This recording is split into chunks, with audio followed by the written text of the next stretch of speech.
Tabip sen elleme benim yaramı, beni bu dertlere saranı getir. Kabul etmem bir gün eksik olursa, benden bu ömrümü çalanı getir. Gitara bul getir, saçlarını yol getir. Benden bu ömrümü çalanı getir. Gitara bul getir, saçlarını yol getir.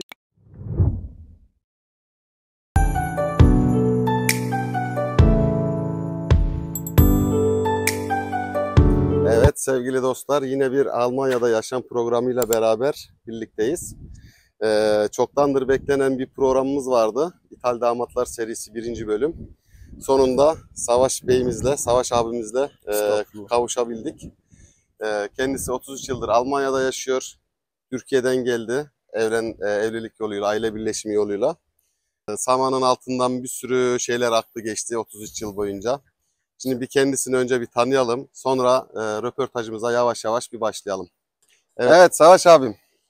Sonunda kavuştuk. Aynen, şükür kavuştuk. Evet, girişimizi yaptık, girizgahı yaptık. Şimdi sendeyiz abi. Bir kendini tanıt. 33 yıllık ithal damat olarak. Evet efendim. Bir kendini tanıt. İzleyicilerimiz seni tanısın. Beni az buçuk tanıdılar. Bu arada teşekkür etmek istiyorum. 5 hafta gibi kısa bir süre içerisinde 600 aboneye ulaştık. Demek ki ilgi çekici programlar yapıyoruz. Yapıyorum videolar, içerik üretiyoruz. Teveccühünüz için ayrıca hepinize teşekkür ederim arkadaşlar. Evet, bunu bir parantez içinde belirtmek istedim. Aynen. Sendeyiz abim. Evet. Öncelikle bizi seyreden arkadaşlara buradan selam ederim. Bu videoyu hazırlayan, Aynen, herkese selam olsun. çok selam. 1974 Samsun doğumluyum Ahmetciğim. İlk ve ortaokul tahsilimi Samsun İlk Adım Merkez'de yaptım. Kısa bir dönem taksicilik yaptım kendi taksimizde. Ondan sonra eşimle tanıştım. Evet. Peki hemen burada bir soru soracağım. Evet. Yenge akraba mı yoksa yabancı mı? Uzaktan akrabamız Uzaktan olur. akraba. Evet, aynen. Tamam. Aynen. Dolayısıyla her şey çok çabuk gelişti. Bir baktım kendim Almanya'dayım. Evet. 91'in 11. ayı. Evet. Şimdi çoğu sanıyor ki işte Türkiye'den gelen ithal damatlar buraya işte Almanya'ya gelebilmek için evleniyorlar. Evet. Sevmedikleri, tanımadıkları insanlarla evlenip Evet. işte gelip burada Almanya'ya geliyorlar ve sonrasında ayrılıklar oluyor vesaire vesaire. Evet. Yani seninki böyle bir durum değil. Tamamen bir aşk evliliği diyorsun yani. Aşk maşallah. hikayesi, evet. Aşk hikayesi evet. değil mi abi? Aynen çok öyle. güzel, çok Aynen güzel. Evet, öyle. devam. Bu süreç nasıl başladı abi? Almanya'ya gelme süreci nasıl başladı? Bu konsolosluk, resmi kısımlar. Evet, eşim önce bizi davet etti. Tamam, davetiye gönderdi sana. Davetiye gönderdi. Bizim de orada işlemlerimiz oldu. Önce nikah yapıldı Türkiye'de. Pardon, evet, yaşa. Önce resmi nikah yapıldı. Aynen öyle. Zaten nikah olmasa işlem yapılmıyor biliyorsun. Evet, aynen öyle. Süreç öyle başladı Ahmet. Ondan sonra 91'in 11. ayında buraya gelmiş bulunuyorum. Evet. 91'in 12. ayında da iş hayatım Almanya'da başladı. Evet, bu zamana kadar. Evet, Almanya'da iş hayatına girmiş bulunduk. Aynen. Çok güzel abim, harika. Fakat şu ithal damat kelimesine bir türlü alışamadım. Abi bu ithal damat olayını biz mecburen programımızın konsepti gereği bunu söylemek durumundayız. Çünkü o kadar çok ithal damat var ki Almanya'da, tamam mı? Bunlara karşı belki birilerine bir bilgi verebiliriz, faydalı bilgiler verebiliriz. Evet, evet. Gelecek olan bir sürü ithal damat var Türkiye'de. Aynen. Onlara belki bir yol göstermek amacıyla aynen. böyle programlar yapıyoruz. Aynen. Ve 33 yıl az bir zaman değil. Bana 23 yıl oldu, sana 33 yıl oldu. Aramızda 10 yıl daha fark var. Kıdemli diye yazmamın sebebi de oydu zaten. Evet. Belki tavsiyelerde bulunabilirsin. Gelince ben şunu yaptım, şu hatayı yaptım. Siz bu hatayı yapmayın diye böyle önerilerde bulunabilirsin. Şimdi şöyle diyeyim Ahmet. Avantajları var, dezavantajları var. Gurbetinden illaki. Bir şeyler kazanırken bir şeyleri kaybediyorsun. Kaybettiğin şeyler maneviyat oluyor Ahmetciğim. Aynen. Değil mi? Her sene izine gidemiyorsun. Gittiğin zaman kardeşlerin yaşlanmış, çökmüş oluyor ya da büyüklerin. Evet. Ölümler oluyor, hastalıklar oluyor. Onların yanında olamıyorsun o vakit. Birçok şeyden mahrum kalıyorsun. Aynen değil mi? o.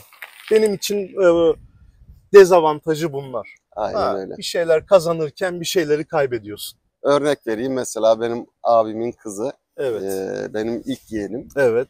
Şevval, doğduğunda hastanenin penceresinden gösterdiler. Mesela yani. Daha kundaktan yeni, yani yeni Yani doğmuş haliyle. mesela Ve işte, ondan sonra ben Almanya'ya geldim, ya, 23 yıl beraber bir şeyimiz olmadı, anımız olmadı, evet. yaşanmışlıklar İşte buyur. olmadı. Ne kadar Tamam mı? işte Yani kaybettiklerimiz işte bunlar. aynen onun, Ablamın oğlu öldü. Yanında yoktum mesela aynen 35 yaşında. aynen. Yani Ya keza acı durumlar da oldu. Ben yani rahmetli abimi kaybettim. ya işte 38 yaşında, ya cenazesine gidemedim, evet evet göremedim. evet Yani evet. böyle acı durumlarda gurbet elde ister istemez Zor. Evet. yaşanıyor abi. Aynen Aynen öyle. aynen aynen. Bakalım, ben notlar almıştım şöyle, Buyur. neler sorabiliriz diye. Hani nokta atışı yapalım. Buyur. Neymiş mesela birinci sorumuz? 33 yıl önce Almanya'ya nasıl geldiniz? Bunu zaten İşçi ailesi olarak evet. aynen. Bu süreç nasıl başladı? Onu da az buçuk Evet. bahsettik. Aynen. Bakalım şöyle. İlk izlenimler ve adaptasyon diye not almışım. Evet. Almanya'ya ilk geldiğinizde sizi en çok şaşırtan şey ne oldu? Ha, iyi bir Güzel soru. soru değil mi? Çok çok. Sabah Hazırlandık abi, evet dersimize aynen. çalıştık abi.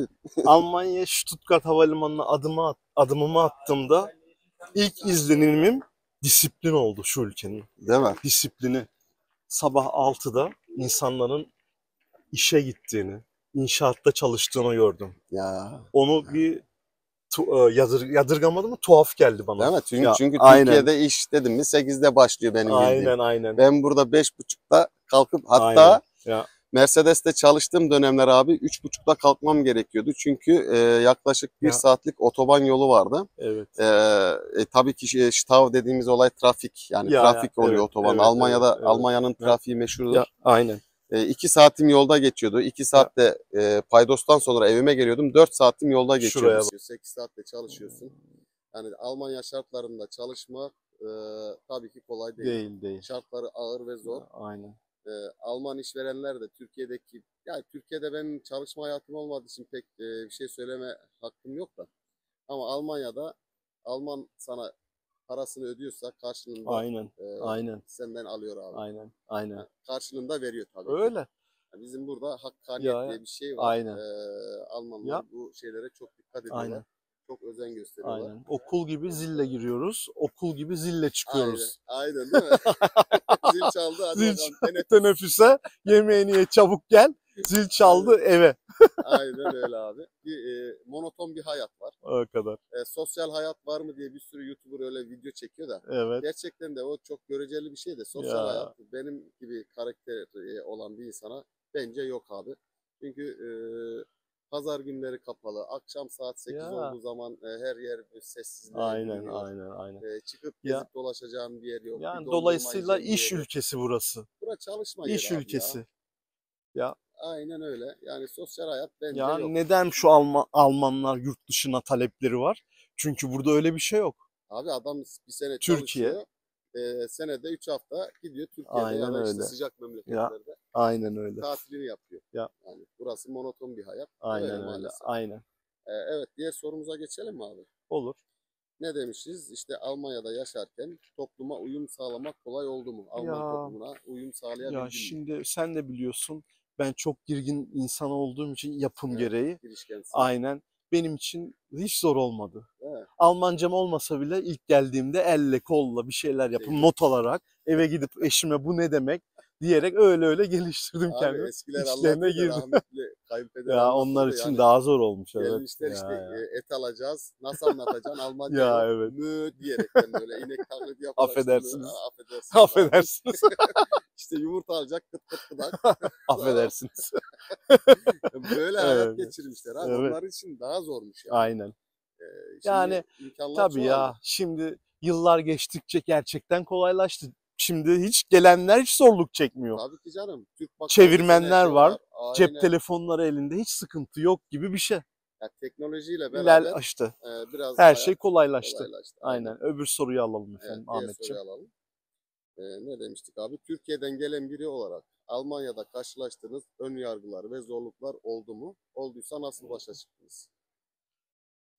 Ön yargım olmadı açıkçası. Zaten o yaşta değildim. O Yok, zamanlar onlar diğerlerinin sana karşı bir ön yargısı oldu mu? Buradakilerin mi? He, buradakilerin işte gelince işte Almanların olsun işte Ha, ya da burada yaşayan ya. Türklerin olsun. Ya Böyle ne işte ya İthal damat ha, olarak dediler. değil mi? Neden geldin? Meşhur soru. Aynen, neden Niye geldin? geldin? Affedersin, ne vardı burada? Değil mi? Falan öyle sorular ama ben bunlardan hep kaçmaya çalıştım. Evet. Ya takmayacaksın. Yok. İgnoreyen yapacaksın. Aynen. Yok sayacaksın. Aynen öyle. Aynen öyle. Böyle. Evet, diğer sorumuz Alman toplumu ile Türk toplumu arasında sosyal ilişkilerde ne gibi farklar gözlemliyorsunuz? Ya sosyal ne? Yani adamlar buz gibi adam ya.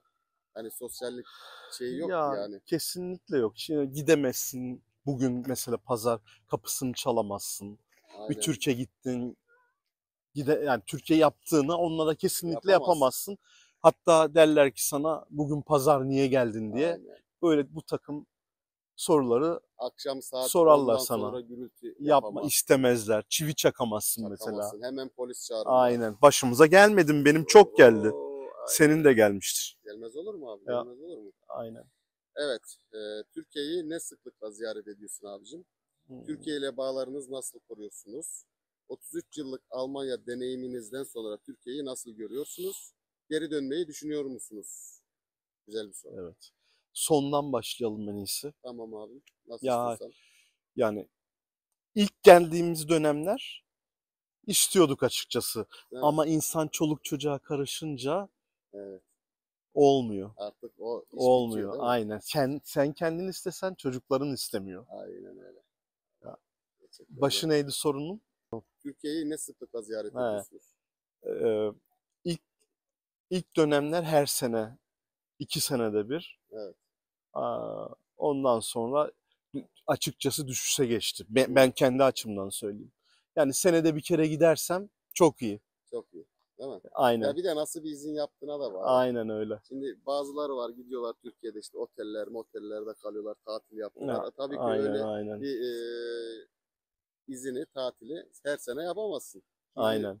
otel masrafları, fiyatları uçuk. Evet. Ama sadece akraba ziyareti yapayım Ya. diyorsan her sene de gidersin diye Aynen öyle. düşünüyorum yani. Aynen öyle. Durum bu abi.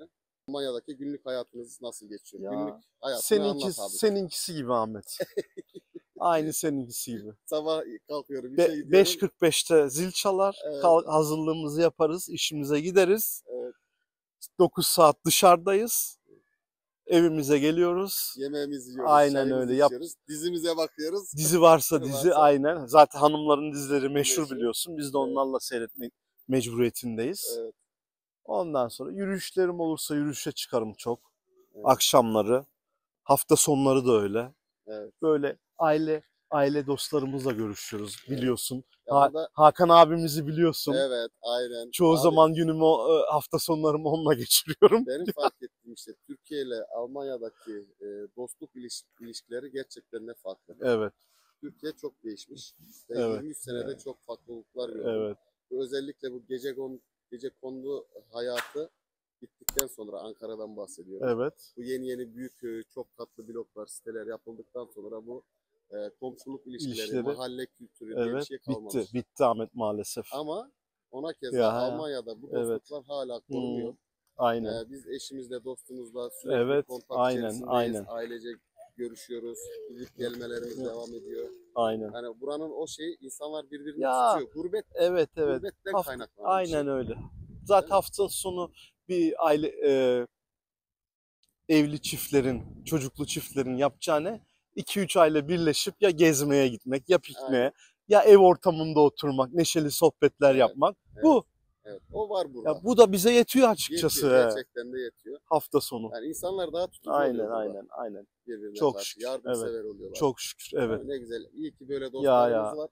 Çok Allah şükür, sayılarını evet. arttırsın. Amin. mi İnşallah, inşallah. Evet abi. Başka Türk mutfağını Almanya'da nasıl yaşatıyorsunuz? Türk yemekleri mi, Alman Ya. yemeklerini mi tercih edersiniz? Almanya'da en çok sevdiğiniz ve en çok zorlandığınız yönler neler? Soru bayağı uzun Ahmet. Önce Yani Türk mutfağından mutfağından, evet. bahsedelim. Valla kendi eşim Türk mutfağının neredeyse hepsini yapıyor. Çok şükür. Evet. Onda bir sıkıntımız yok. Yani burada doğup büyümesine Rağmen rağmen evet, o da annesinden kaynaklandığı Ne için ne güzel. hala aynı. Evet, belli oluyor. Eli lezzetli. Belli oluyor Lütfen diyor. altlara inme. Aşağılara inmeyelim lütfen Tamam Ahmet Bey. abi, göbekler belli oluyor. Soru çok uzundu. Devam. Evet, mutfak demiştik. Evet. Almanya'da en çok sevdiğiniz ve en çok zorlandığınız şeyler nelerdir? Yönler nelerdir?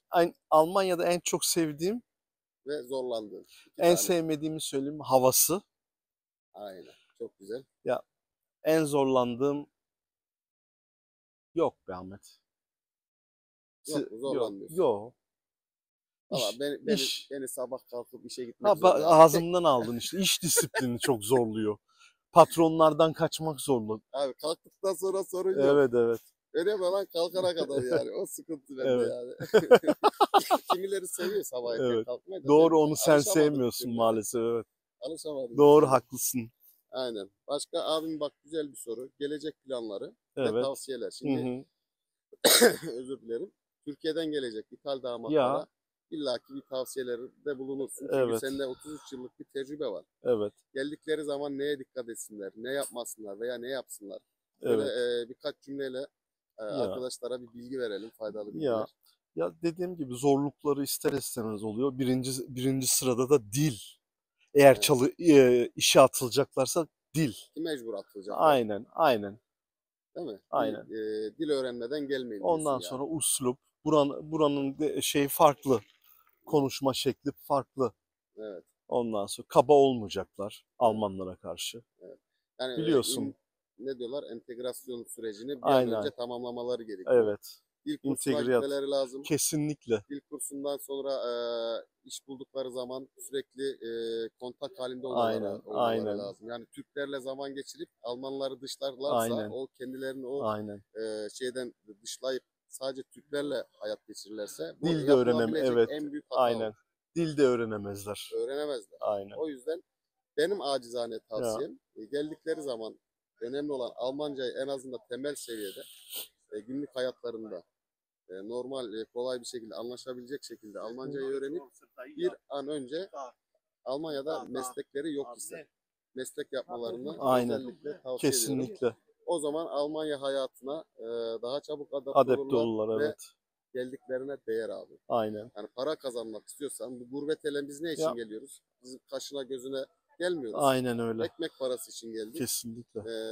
Bir geldiğimizde bu Ya, gurbeti çektiğimize değmesi lazım. aynen.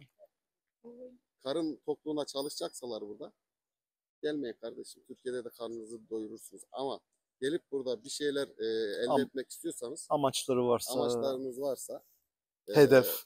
konfor Ya, alanınızı genişletmek istiyorsanız o zaman gelip mesleğinizi yapın. aynen. Mesleğiniz varsa zaten sorun yok. Ama yoksa da mesleğinizi bir an önce yapmanızı tavsiye ediyorum. O zaman kazancınız, finansal özgürlüğünüz e, bayağı bir yüksek olur. Çünkü Almanlar vasıflı insanlara çok değer veriyorlar. Eğer bir Evet, mesleğin doğru. varsa, Doğru. Doğru. elinde bir diploman Ya, varsa ya, gerçekten de değer veriyorlar doğru. ve hakkını da ödüyorlar. Doğru. O zaman tabii ki bu gurbeti çektiğine de değer. Ya. Elinizde kenarda, köşede bir birikiminiz, yatırımınız O, olabilir. Evet, kısa ve eğlenceli bir soru. he, onu Hızlı cevap tamam. vereceksin. Çay mı, kahve mi? Çay, Bratwurst mu, kebap mı? kebap, Berlin mi, İstanbul mu? İstanbul, Türk dizisi mi, Alman dizisi mi? Türk, Tatilde Türkiye mi, Avrupa mı? Türkiye abi ya. Zaten sorular Vallahi baştan ya. belli değil He mi? ya, değil mi? Avrupa'yı ne yapayım? Aynen öyle.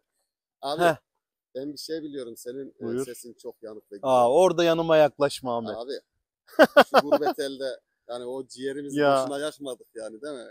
Şöyle güzel ya, bir türküyle kapanış yapalım tamam. mı? Kısa bir kuble o zaman, tamam Tamam, mı Ahmet? kısa bir kubleyle abi Tamam. kapatalım programımızı Tamam canım. inşallah. Tabip sen elleme benim yaramı, beni bu dertlere saranı getir. Kabul etmem bir gün eksik olursa, benden bu ömrümü çalanı getir. Gitara bul getir, saçlarını yol getir. Benden bu ömrümü çalanı getir. Gitara bul getir, saçlarını yol getir. Bu da bütün seyredenlere gelsin. Gelsin değil mi abi? Evet, Bravo. Ağzına sağlık abiciğim. Çok rica güzel ederim. oldu. Evet sevgili dostlar. Programımızı burada kapatalım. Çok uzatmayı da istemiyorum. Çünkü sıkıcı oluyor. Belli bir şeyden sonra da Evet. seyredilmiyor zaten. Sizden tek isteğim böyle programların devamını gelmesini istiyorsanız bizi desteklemeniz lazım. Aynen. Yani alttaki beğenilerin çok olması lazım ki tekrar böyle bir programlar için biz de emek harcayalım, Aynen. zaman ayıralım. Aynen. Yoksa kendimiz çalıp kendimiz oynadıktan sonra da bir anlamı yok. Yok.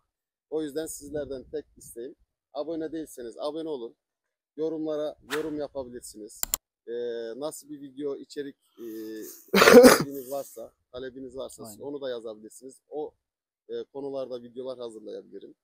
Yani sonuçta burada çok değişik hikayeler var. Ve diyorsanız ki benim de bir hikayem var. İthal damat olarak veya öğrenci olarak geldiyseniz, öğrenci olarak benim de bir hikayem var diyorsanız aşağıda e-mail adresinden bana ulaşabilirsiniz. Ve oradan ben size geri dönüş yapabilirim. Sizin de videonuzu, programınızı hazırlayıp böyle insanlara sunabiliriz. Çok güzel olur bence. İzlediğiniz için teşekkür ediyorum. Beğenip yorum yapmayı, abone değilseniz de abone olmayı unutmayın. Sağlıkla kalın, hoşça kalın dostlar. Ben başarıların ve videoların devamını Teşekkür bekliyorum. ederim. Hayırlı Teşekkür ederim. olsun Çok sağ olun tekrarlar. Savaş abim. Bu video için de ayrıca sana çok teşekkür ediyorum. Rica Zaman ederim. ayırıp geldin. Çok sağ ol. Rica Var ederim. ol. Ben teşekkür İyi ki ederim. varsın abi. Beni seçtiğin için sağ ol. Ne demek abi? İyi ki varsın.